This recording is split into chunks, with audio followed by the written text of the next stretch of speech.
One of the things that really interests me about the journey that David Thompson made is that he gets into this situation where he's got one tribe not wanting him to trade or communicate with another because they don't want firearms traded to their enemies. The firearms were a significant part of the story of the opening of Canada. Certainly, very much so. Of course, as you mentioned, the County people did not want to see firearms and projectile points of that nature traded directly to the Kanaha people, who would then pass them on to the Salish and others.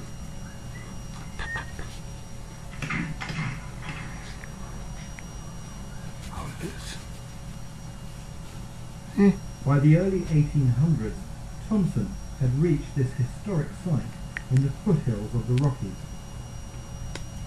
This remarkable archaeological site is the remains of the Northwest Company's trading post at Rocky Mountain House. This was the last place to stock up with supplies before heading to the Rockies. You can't see it today, but just the other side of those trees, about 100 metres or so away, is the site of the Hudson's Bay Company's trading post. It's like two coffee shops on the high street competing for trade. The trading companies would sell their own branded merchandise to get their name known.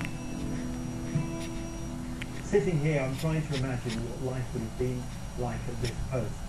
Back then, there would have been much less vegetation here, and I think that would have created an intense sense of isolation. This is an incredibly remote trading post. The purpose of these places was to draw in the tribes to come and trade. And in the late autumn of the year 1800, the Kootenai came across the Rocky Mountains to trade here. But they had such a hard time of it, they were so harassed by the Pagans, they said, we're never coming back. And that was a significant moment for Thompson, because it was then that he realised the only way to open trade with the Kootenai was to cross the Rockies. And of course that's exactly what he set out to do.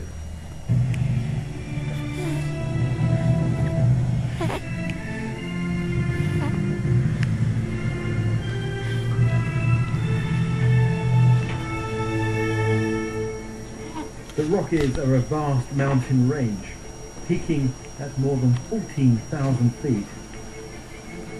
They stretch nearly 5,000 miles through Canada and North America.